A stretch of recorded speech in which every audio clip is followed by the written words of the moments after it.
Mi nombre es Andrés Felipe. El día de hoy quisimos traer pues este tema de curva de disociación de la hemoglobina más allá del infrarrojo. Es un tema pues que pensamos con el doctor Fernando Uribe, a quien le agradezco pues la asesoría para esta charla. Entonces, para iniciar debemos entender pues que el aporte del oxígeno por la sangre arterial pues a los tejidos va a tener digamos que varios componentes o varios pues determinantes. Dentro de ellos pues va a estar el contenido de oxígeno a nivel pues sanguíneo, la saturación pues también del oxígeno, la presión parcial de este mismo, ¿cierto? Al igual que la concentración pues de la hemoglobina y el gasto cardíaco. Una digamos que de las herramientas con las cuales se usa actualmente ha sido pues la curva de disociación de la hemoglobina, la cual pues va a ser como una representación y nos va a permitir, digamos que relacionar la saturación de oxígeno con la presión parcial de este. Por lo cual, digamos que en el día de hoy vamos a hablar pues inicialmente de la estructura química pues de la hemoglobina. Posterior a eso vamos a definir algunos pues conceptos relacionados. Vamos a hablar también algo de la relación pues ventilación-perfusión. Y finalmente la curva de disociación de la hemoglobina, y la quisimos pues traer digamos que un ejemplo de la práctica clínica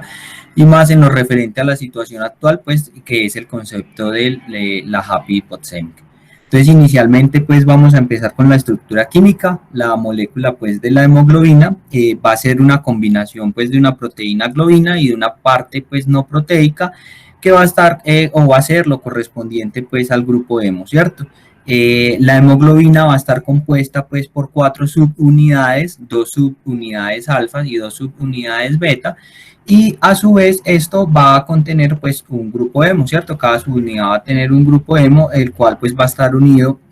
a un átomo de hierro que va a encontrarse pues en su forma ferrosa, ¿cierto? Este grupo hemo pues o esta forma ferrosa va a ser a la cual se va a unir el oxígeno, y precisamente digamos que entonces este tetrámero pues de la hemoglobina va a poder llevar consigo 4 pues moléculas de oxígeno, ¿cierto? Cada una de estas subunidades, tanto de la subunidad alfa como de la beta, va a estar formada pues por 7 u 8 hélices que se van a denominar generalmente con la letra de la A a la H, como vemos pues ahí en esa fotografía, pues son imágenes precisamente pues en hélice que se van a codar, digámoslo, se van a unir a través pues de unas esquinas, a través de unos codos. Muchos los han diferenciado en 2 dímeros, ¿cierto? Que sería el alfa 1 y el beta 1, y el alfa 2 pues y el beta 2. Acá también es importante conocer que generalmente la hemoglobina se puede presentar en 2 estados, en un estado T o en un estado R, ¿cierto? En un estado T quiere decir en un estado tenso o en un estado pues desoxigenado, o en un estado R que sería un estado pues más relajado o un estado pues donde va a estar oxigenado. Algo importante acá es que digamos que cada uno de los estados o pues cada uno de estos 2 estados de la hemoglobina va a tener distinta afinidad precisamente por el oxígeno, y es acá donde nos va a dar una de las características principales de esta molécula, y es que inicialmente pues el estado T va a requerir mayores presiones arteriales pues de oxígeno para que se pueda unir precisamente la primera molécula de oxígeno, y una vez esta molécula se une, digamos que las otras subunidades o los otros espacios que tiene, los otros 3 espacios que va a tener la molécula de hemoglobina van a generar algunos cambios conformacionales y su afinidad va a aumentar, por lo cual va a dar precisamente la forma de la curva de la disociación de la hemoglobina, y adicional a eso va a permitir que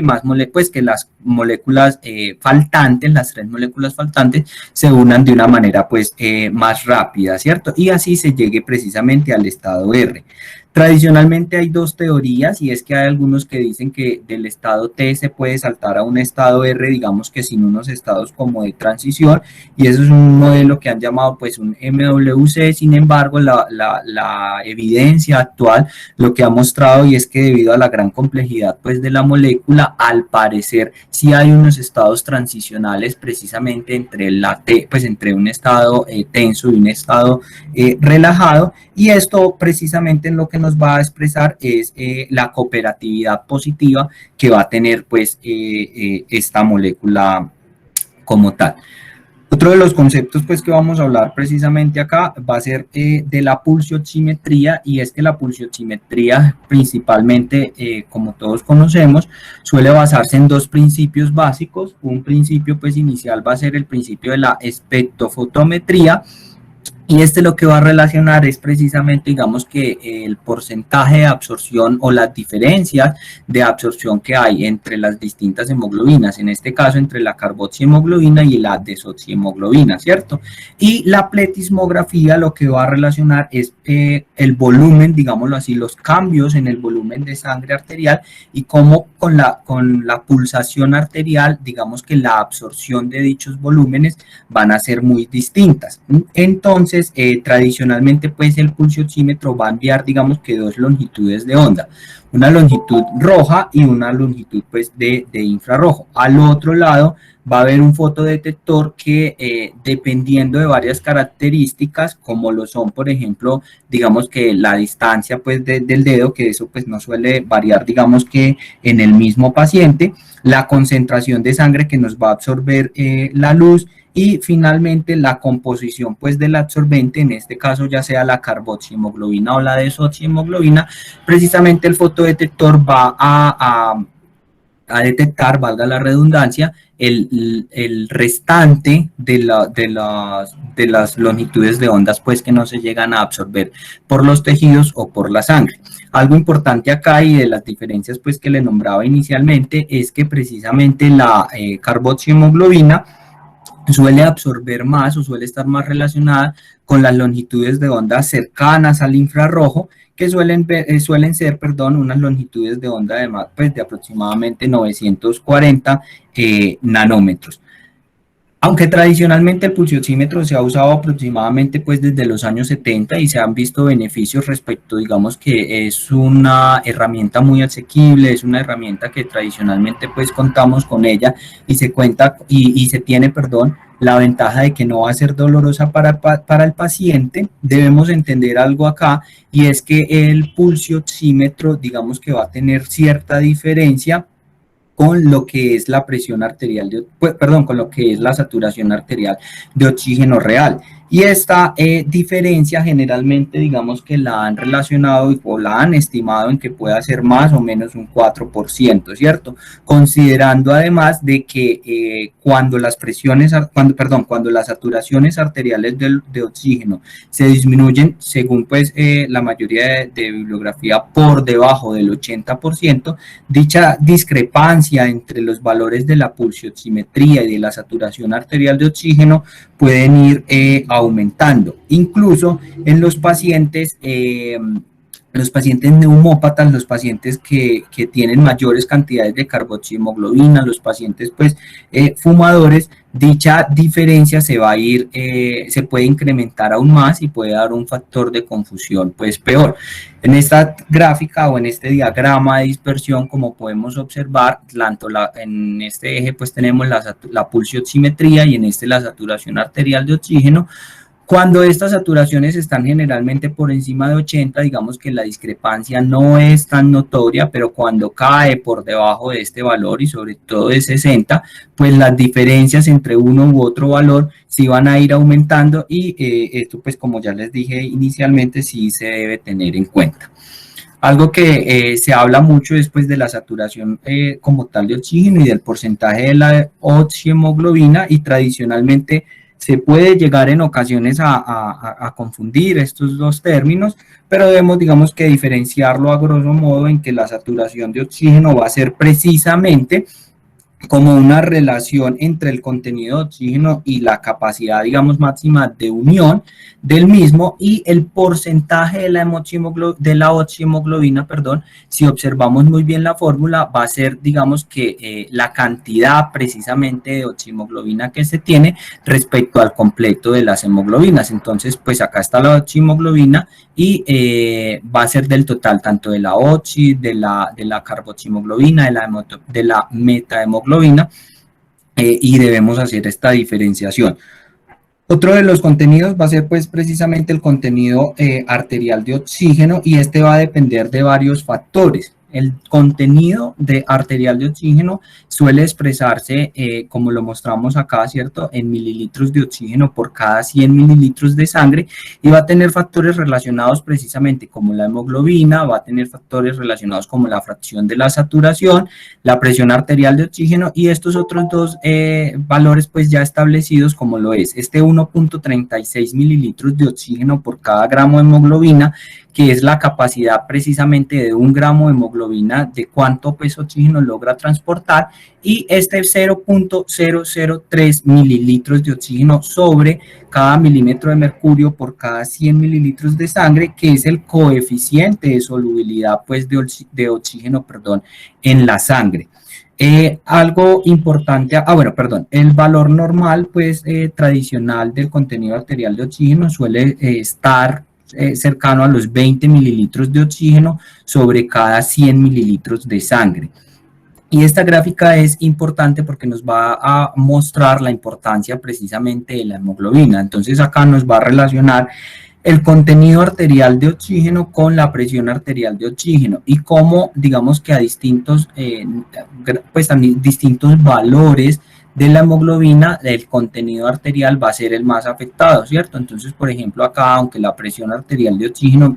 redondeémosla pues a 40 y sea 40 para estos tres distintos pacientes, vemos como una hemoglobina de 10 va a tener pues un contenido arterial aproximadamente de 10, pero si no doblamos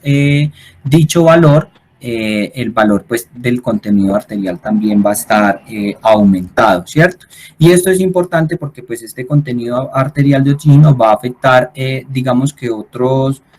valores, como otros valores, como por ejemplo lo es la producción de la eritropoyetina. Y algunos estudios han mostrado, digamos, que el principal factor, pues aunque se sabe que es la tensión de oxígeno a nivel del tejido renal,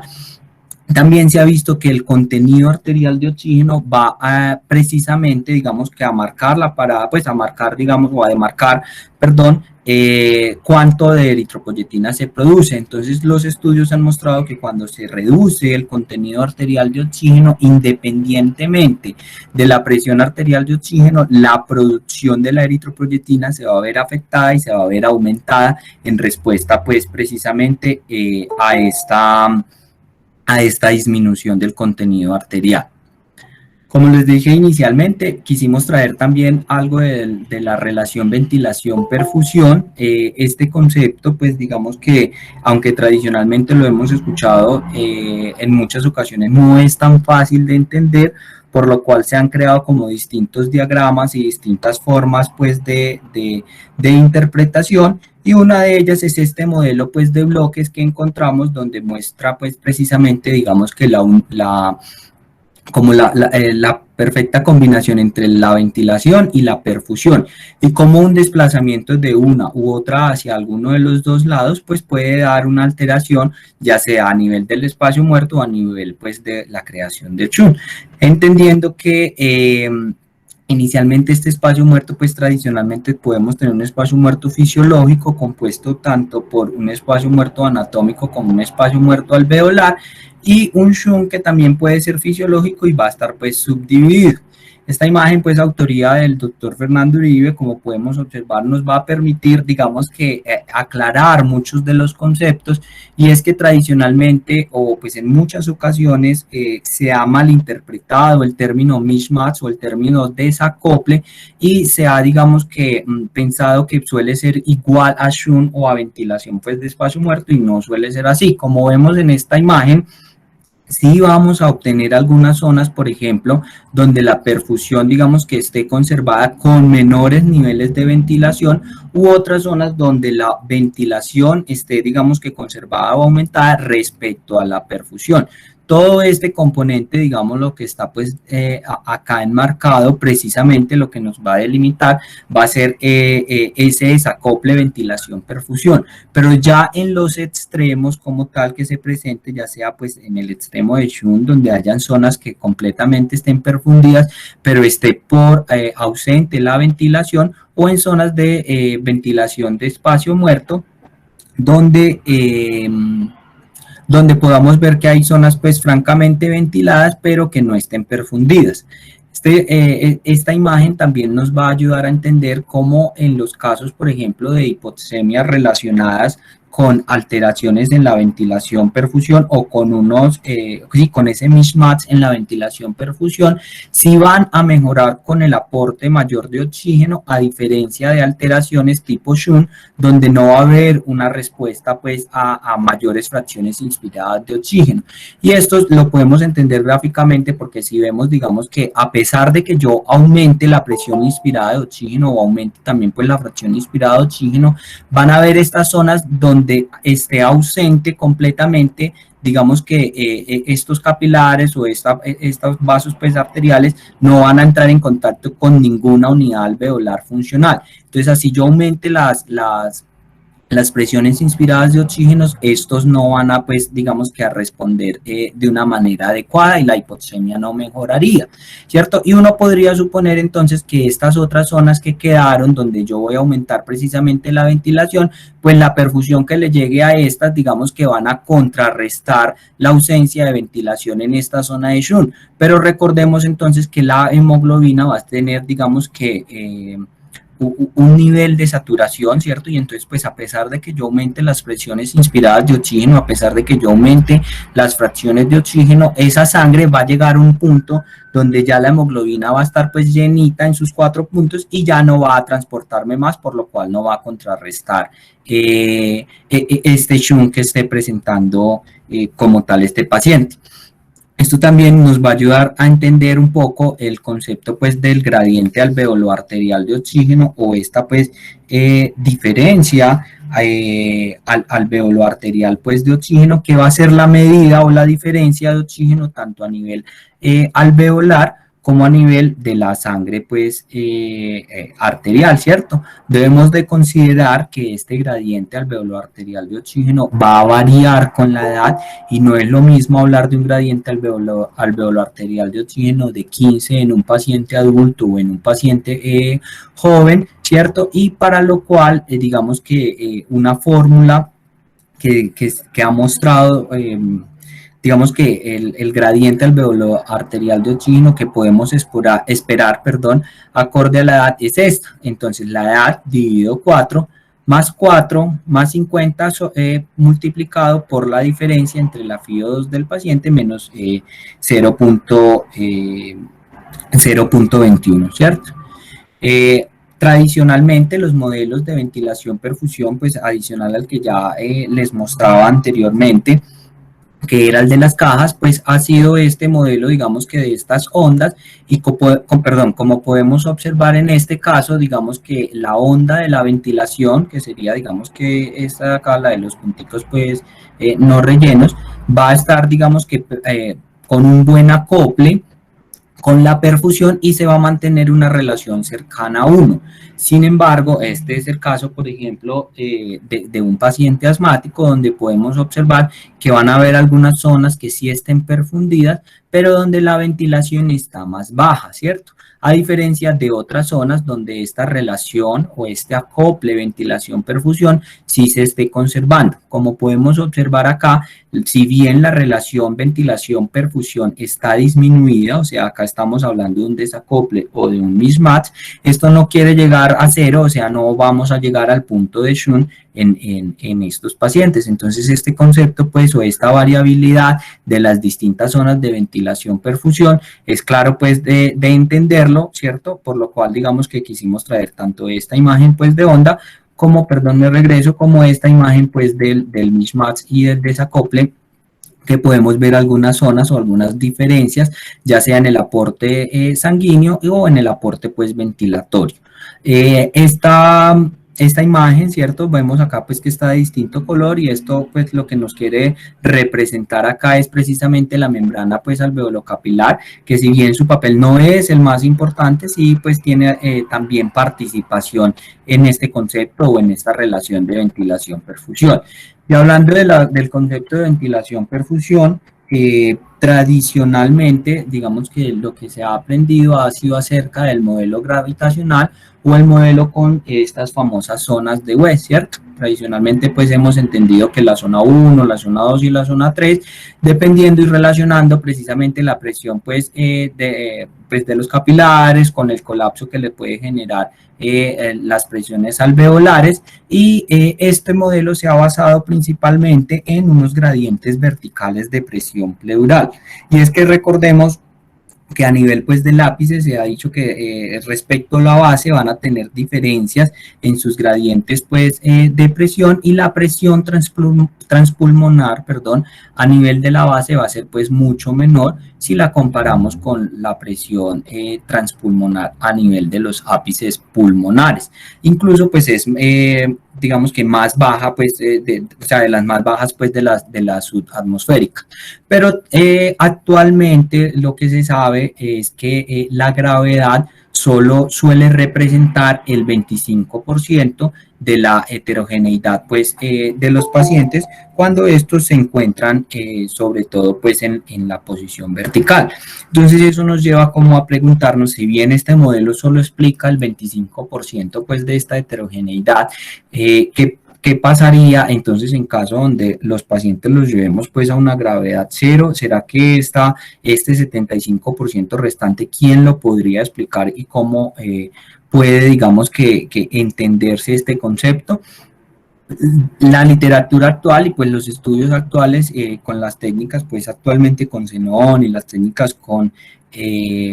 las técnicas tomográficas han dado mayor fuerza principalmente al nuevo modelo, que lo han llamado un modelo estructural. En este modelo estructural se habla de que es precisamente el patrón de ramificación asimétrico, tanto de las vías respiratorias como de los vasos sanguíneos, quien explicaría precisamente todas estas alteraciones, o todas, mejor dicho, todas estas variaciones que hay en la relación pues de la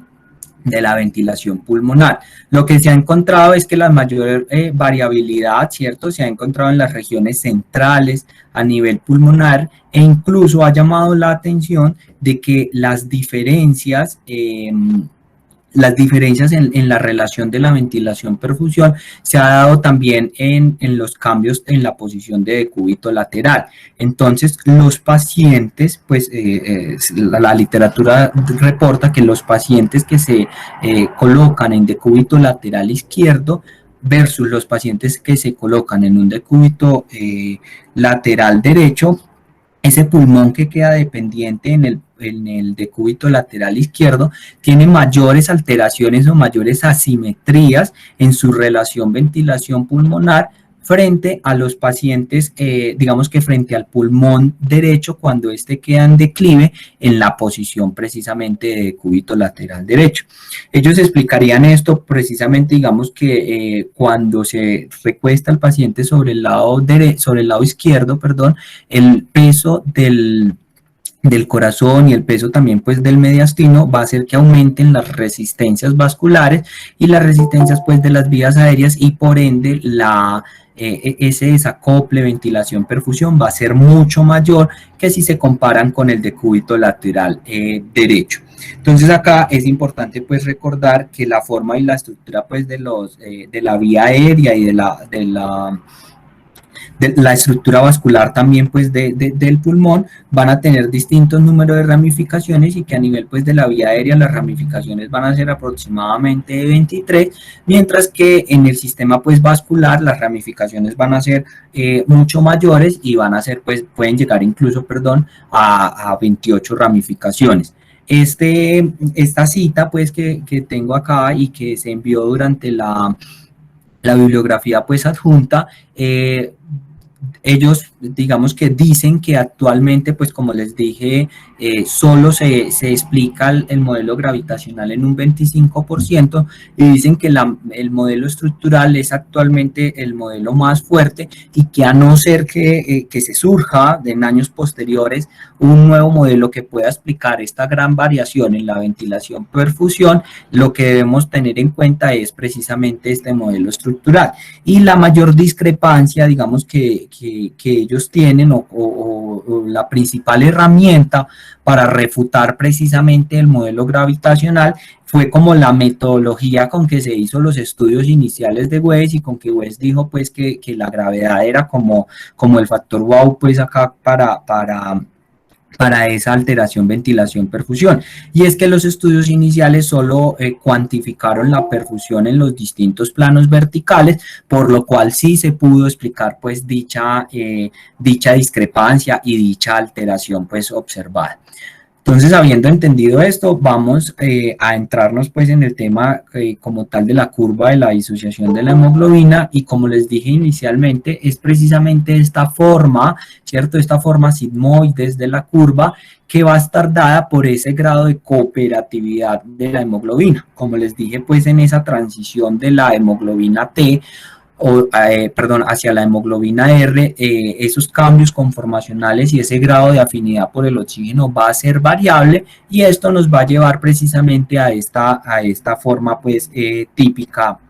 de la curva de disociación. Aunque se suele pensar que un aumento de las presiones pues arteriales de oxígeno se pueden acompañar de un aumento también de la saturación arterial del mismo, y que estos incrementos vayan a ser proporcionales, esto no suele ser así. Pues si observamos muy bien la curva, podemos ver que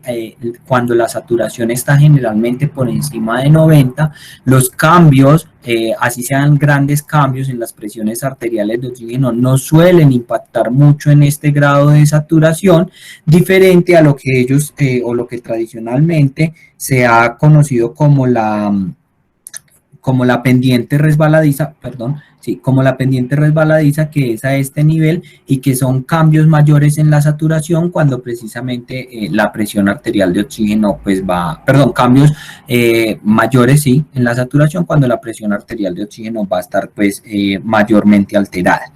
Recordar acá que la presión, la P50, perdón, de la hemoglobina es precisamente como esa medida o ese factor de la afinidad de la hemoglobina por el oxígeno, y nos va a determinar precisamente, digamos, que el grado ya sea de liberación o de mayor afinidad del mismo, y nos va a permitir que la curva se pueda, lo que tradicionalmente conocemos, desplazar hacia la derecha o desplazar hacia la izquierda por los distintos factores. Entonces, para entender esto, quise traer pues, digamos que en representación, este efecto Bohr, ¿cierto? Que es como el más típico que afecta la curva de disociación de la hemoglobina, sobre todo cuando se desplaza esta hacia la derecha. Y este efecto Bohr va a describir cómo hay una menor afinidad de la hemoglobina por el oxígeno, relacionado esto, o pues como consecuencia, a los aumentos de las presiones de dióxido de carbono, y por ende también, o relacionado también, a las disminuciones en el pH, y con esto pues a la acidosis, ¿cierto? Esto con el fin, digamos, que de que los tejidos que más lo requieran se puedan satisfacer pues más de este aumento de la demanda, como por ejemplo lo es el músculo esquelético, y sea relacionado porque el dióxido de carbono, digamos, que va a tener una afinidad también por unos grupos amino que tiene, perdón, la hemoglobina, y esto va a hacer que ésta pierda su afinidad con el oxígeno, y por ende también lo entregue, digamos, que más fácil, ¿cierto? Este efecto Bohr pues va a permitir entender también cómo el glóbulo rojo, pues el eritrocito, va a responder como a los distintos cambios que se puedan presentar tanto a nivel bioquímico como tal, y va también a afectarse esta curva de disociación de la hemoglobina, ya sea hacia la derecha o hacia la izquierda, cuando aumentamos también la temperatura o aumentamos el 2.3 difosfoglicerol. Entonces, entendiendo esto, como ya les dije inicialmente, el dióxido de carbono por el efecto Bohr va a afectar la curva de disociación de la hemoglobina, pudiéndola desplazar hacia la derecha, pero el otro mecanismo que se le ha visto relacionado al dióxido de carbono es por la formación de compuestos carbaminos, que al parecer pues van a crear también más carbamino hemoglobina, y esta carbaminohemoglobina, digamos, que lo que va a hacer es que la hemoglobina se fije más, o como le digo yo, como que se quede más en el lado tenso, o sea, se quede más en su estado desoxigenado, y permanezca como más tiempo pues así, ¿cierto? Lo otro es el 2.3 difosfoglicerol, ¿cierto? Que este es un producto intermedio de la glicólisis, y va a tener una relación inversa con los iones de hidrógeno. Entonces, a mayor, pues, por ejemplo, cuando los pacientes, digamos, que se hiperventilan y se disminuye la presión de dióxido de carbono y con ello pues también van a disminuir, digamos, los niveles de hidrógeno, entonces el 2.3 difosfoglicerol va a aumentar, pues el eritrocito va a aumentar la producción de esta sustancia, de esta molécula, y lo que va a hacer es que la curva precisamente se desplace hacia la derecha. Lo contrario suele pasar cuando entonces los hidrogeniones estén aumentados, entonces el 2.3 difosfoglicerol va a estar disminuido y la curva se va a desplazar hacia el otro lado, o sea, hacia la izquierda, perdiendo así, ganando, perdón, así afinidad de la hemoglobina por el oxígeno. El otro componente pues va a ser también la temperatura, aumentos de la misma va a llevar a un desplazamiento de la curva hacia la derecha y una disminución de la misma pues hacia la izquierda.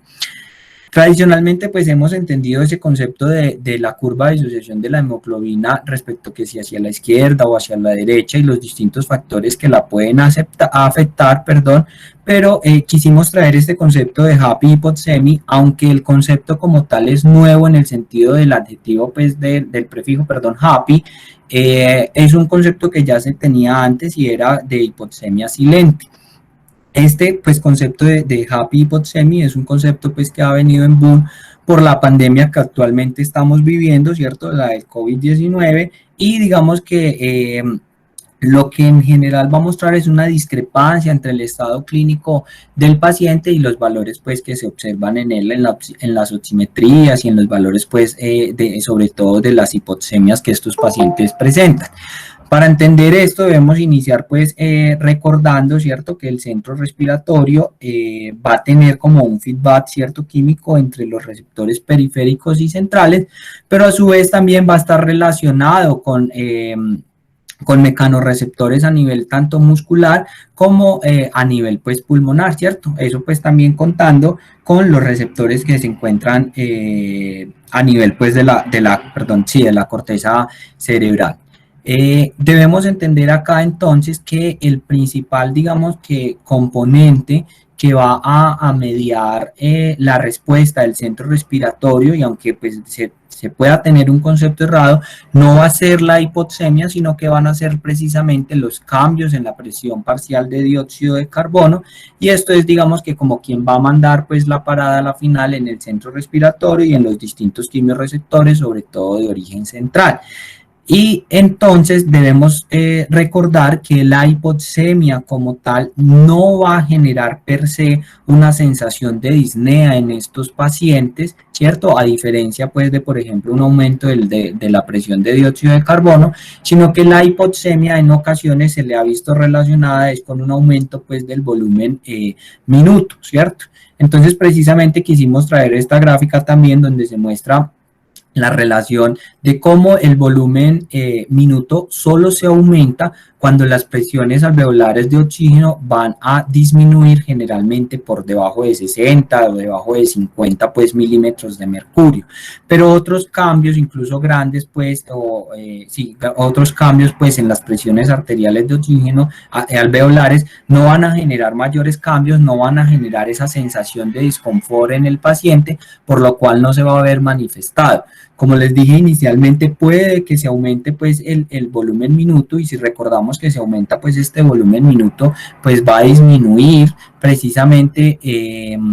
la presión de dióxido de carbono, llevándonos a unos estados hipocápnicos. Estos estados hipocápnicos, si recordamos las figuras anteriores, pero ya pues en la siguiente diapositiva, que es la última, les voy a mostrar, estos estados hipocápnicos desplazan precisamente la curva de disociación de la hemoglobina hacia la izquierda. Un desplazamiento de esta hacia la izquierda, recordemos pues que va a generar que la hemoglobina tenga mucha mayor afinidad por el oxígeno, y por ende la saturación que vamos a ver de oxígeno en estos pacientes va a ser mucho mayor, así sean pacientes claramente hipoxémicos y así esas presiones arteriales de oxígeno estén comprometidas o estén deterioradas. Esta fórmula que se observa acá, pues la fórmula o la ecuación de Hill, ¿cierto?,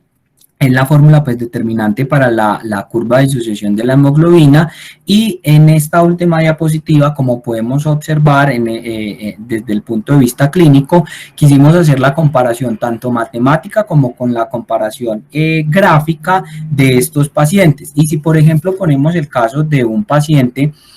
donde se tenga una presión de oxígeno, digamos que a 40, pero que en un paciente la curva de disociación de la hemoglobina se desplace hacia la izquierda y en pues si otro paciente o el mismo paciente, pero después desplazamos la curva hacia la derecha, vemos que las saturaciones van a ser variables. Si reemplazamos, digamos que la fórmula anterior, ¿cierto? Donde la saturación de oxígeno va a ser igual al efecto sin oxígeno, que suele ser cero, ¿cierto? Si nos ubicamos en esta parte pues del diagrama o en esta parte de la curva, más la saturación máxima de oxígeno, que suele ser pues digamos que 100, ¿cierto? Por la presión de oxígeno, en este caso pues va a ser la misma, sería 40, dividido la presión 50, cuando pues la P50, ¿cierto? Cuando corremos la curva hacia la izquierda, acá tomamos un ejemplo de 20 y cuando la corremos hacia la derecha un ejemplo de 35, más la presión de oxígeno nuevamente, que como les dije era 40. Estos tres últimos datos elevados en el exponente de Hill, que en la diapositiva anterior les mostraba pues que era 2.7, este exponente sale generalmente de los grados pues de pendiente de la curva, y vemos que al reemplazarlos, entonces en una curva que se desplaza hacia la izquierda, la saturación va a ser de 86 versus una curva que se desplaza hacia la derecha, donde la saturación va a ser en definitiva, más baja. Eso desde el punto de vista matemático. Ahora desde el punto de vista gráfico obtenemos pues digamos que estas tres curvas, la curva central, la curva desplazada hacia la derecha y la curva desplazada hacia la izquierda. Para una presión de oxígeno, para una P50,